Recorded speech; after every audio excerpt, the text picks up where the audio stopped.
हमें सिखाया, हमने आपको सिखाया। यहाँ ऐसा ही होता है। लोग कहते हैं भाई किताबी हवाले दिया कीजिए। अब हमने तय कर लिया कि भाई अब इस उम्र में अब भी किताबी हवाले मांगोगे?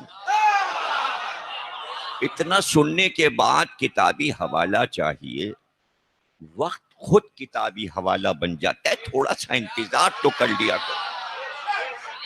कल तक तुमने मुझे आजिज कर दिया था कि ये जुलजना की तकरीर कहां से आ गई, और ये कायदे आजम का मसला क्या आ गया, और ये मन्नत क्या आ गई, और ये जुलजना का एहतराम क्या है, और ताजीम क्या है। अब जब पाकिस्तान आर्मी ने अपनी पोस्ट डाल दी है और वो तकरीर कर रहे हैं, खड़े हुए मेरी ही तकरीर दोहरा रहे हैं, तो भाई उस तकरीर का असर पाकिस्तान आर्मी पे हो गया। अब जो करना है तो कर।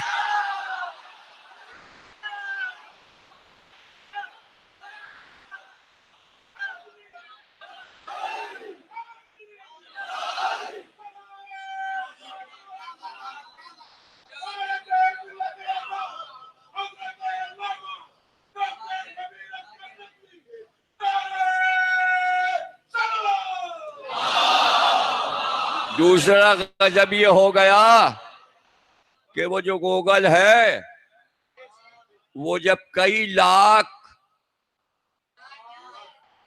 लाखों में जब कोई चीज पहुंच जाती है तो वो उसको रजिस्टर्ड कर देता है।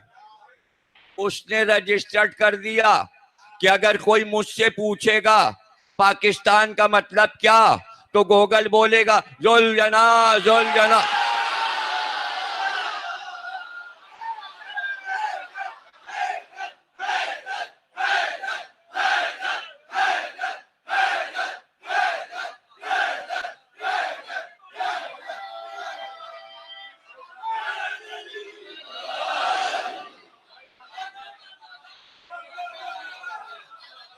तैयारियां हो रही हैं कि ये जो जुलजना पले हुए ये डेरे तोड़ दिए जाएं, आर्मी का दौरा करवा के कि ये सब नाजायज है, ये सब घोड़े निकाले जाएं, ये तोड़ा जाए।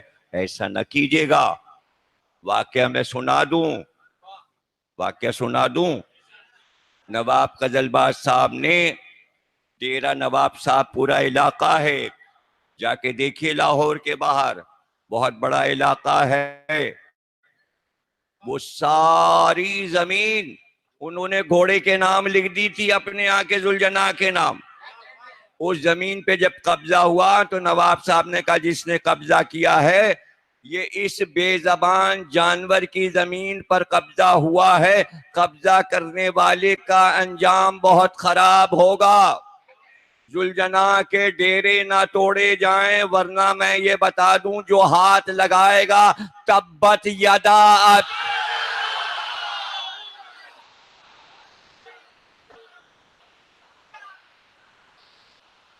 अगर तोड़ना है तो पहले उसके पीछे जमाते इस्लामी ने झूठा स्कूल गूंगों का जो बनाया है, पहले वो इमारत तोड़ी जाए, उसके बाद जुलजना पर हाथ डाला जाए।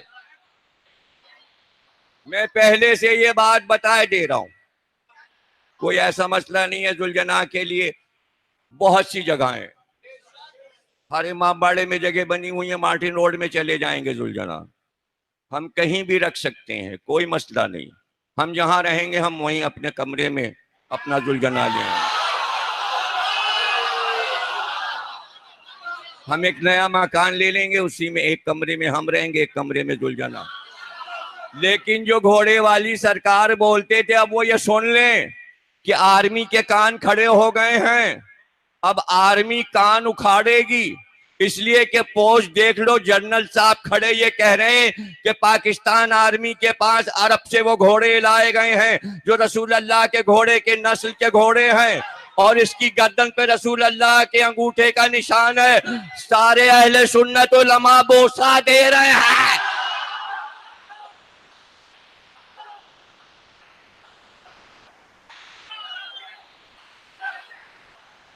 यही तो हम चाहते थे।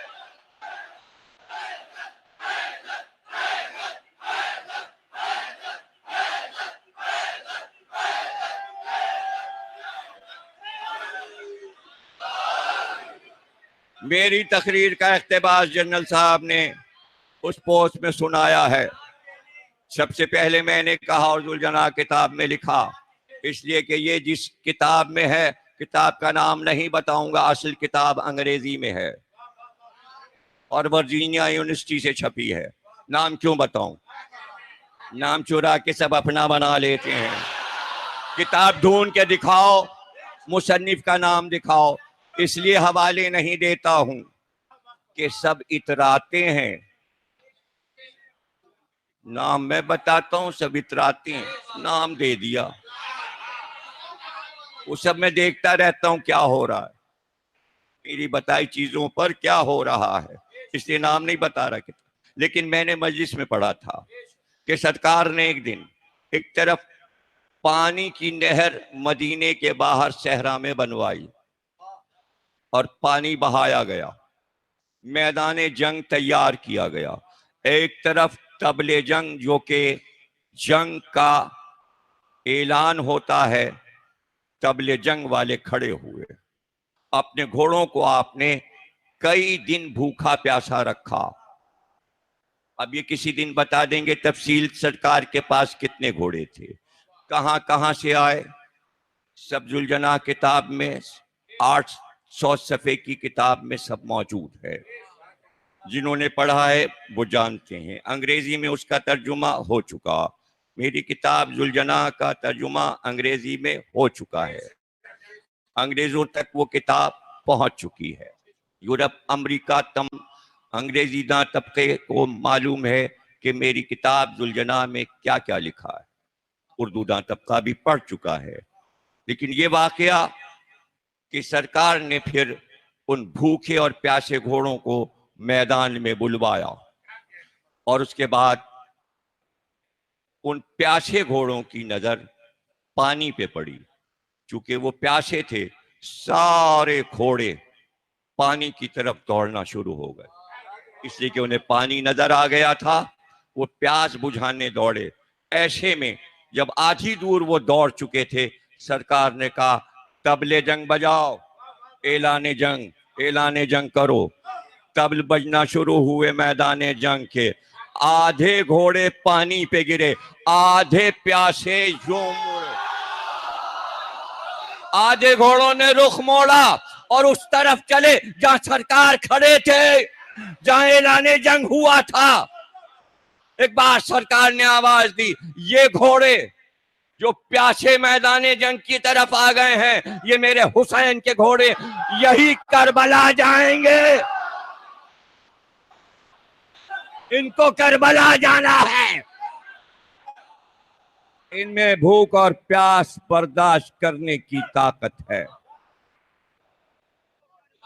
किताब का नाम बताऊं ना बताऊं? आयतुल्ला इमामजादा इस्फहानी, उन्होंने लिखा, इमाम हुसैन पे 2 जिल्दें, उसमें लिखते हैं, कहते हैं कि वो घोड़े वफादार थे, अल्लाह ने उन्हें मोजिज़ा अता किया। वो घोड़े बूढ़े नहीं हुए, उन पे बुढ़ापा नहीं आया, उन घोड़ों की आंखों की रोशनी नहीं गई, उन घोड़ों के दांत नहीं गिरे, कोई बुढ़ापे के आसार उनमें नहीं आए। उन घोड़ों को अल्लाह ने जवान रखा, इसलिए कि जवानों को करबला में दिया जाना। जवानों को उस पे बैठना था, उसमें मैमून था, उसमें उकाब था, उसमें मुर्तजिस था, उसमें जुलजना था। ये सारे घोड़े करबला लाए गए थे। घोड़ों से क्या चिढ़ है? क्यों चिढ़ते हैं सब? वफादार जानवर से क्यों चिढ़ते? इंसान वफादार नहीं रहता। कभी जो बताया करें तो अहबाब अमल भी कर लिया करें, बात मान लिया करें। लुगत खोलो और खोल के फेल का लफ्ज फारसी लुगत में, उर्दू लुगत में। देखो फारिस क्यों कहते हैं ईरान को? सलमान फारसी, क्या मतलब? फारिस का रहने वाला। कहां से आया? ईरान से। ईरान का नाम फारिस। फारिस लफ्ज किससे बना? फरस से। फरस का लफ्ज किससे बना? फिरासत से। तो चला जो फिरासत घोड़े के पास होती है इसलिए उसे फरस कहते हैं, वही फिरासत ईरानियों के पास है इसलिए उसको फारिस कहते हैं। तो घोड़े वाली सरकार तो ईरान है।